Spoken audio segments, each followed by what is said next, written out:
Assalamualaikum warahmatullahi wabarakatuh. Perkenalkan, nama saya Dimas Adi Nugroho dari kelas 12 MIPA 1. Di sini saya akan menjelaskan tentang teks sejarah.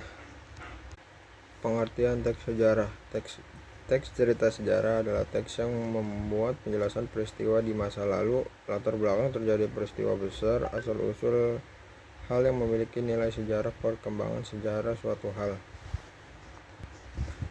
Struktur teks sejarah. Yang pertama ada orientasi. Orientasi merupakan berisi tentang pengenalan atau pembuka teks cerita sejarah dan latar cerita.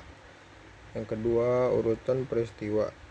Urutan peristiwa merupakan rekaman peristiwa sejarah yang terjadi dan biasa disampaikan menurut urutan kejadian waktu dari awal kejadian hingga sampai pada akhir kejadian tersebut. Bisa juga disebut dengan urutan kronologis. Yang ketiga, komplikasi. Komplikasi adalah konflik atau permasalahan antara suatu dengan tokoh yang lain. Komplikasi menuju klimaks. Yang keempat, koda. Koda merupakan anekdot. Koda adalah penutup. Bagian ini merupakan akhir yang berisi kesimpulan, biasa ditandai dengan komentar atau penegasan dari makna dalam teks anekdot.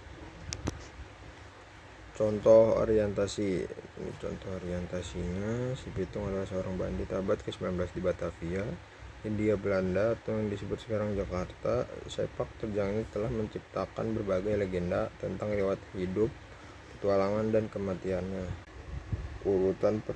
Contoh urutan peristiwa. Si Pitung lahir pada tahun 1866 di Kampung Pengumben, sebuah pemukiman kumuh di Rawabelong, dekat stasiun Palmerah sekarang.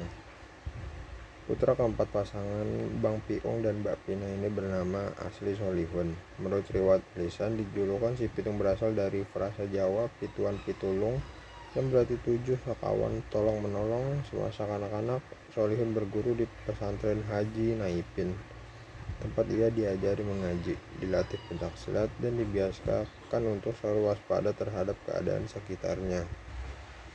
Pada dasarnya, ada 3 versi kisah si Pitung yang beredar di tengah masyarakat. Ini versi Indonesia. Hikayat si Pitung dituturkan masyarakat Indonesia hingga saat ini, sehingga menjadi bagian dari legenda serta warisan budaya Betawi pada khususnya dan Indonesia dan pada umumnya. Hikayat si Pitung kadang-kadang dituturkan dalam bentuk rancak atau sejenis balada, syair, atau cerita lenong. Dalam versi Koisasi 1992, si Pitung diceritakan sebagai tokoh Betawi yang merakyat seorang muslim yang soleh dan suri teladan bagi penegakan keadilan sosial.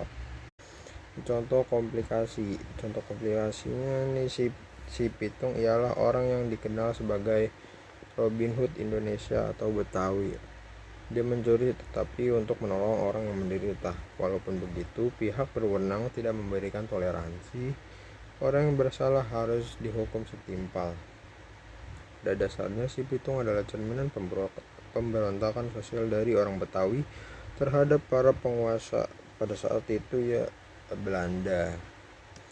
Yang terakhir, contoh koda. Koda Pitung melarikan diri dan menjadi buronan polisi.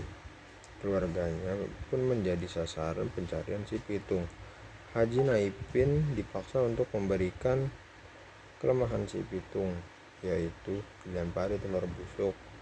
Polisi pun melempari telur busuk.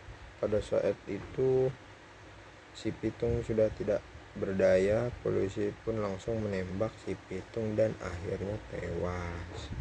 Terima kasih. Assalamualaikum warahmatullahi wabarakatuh.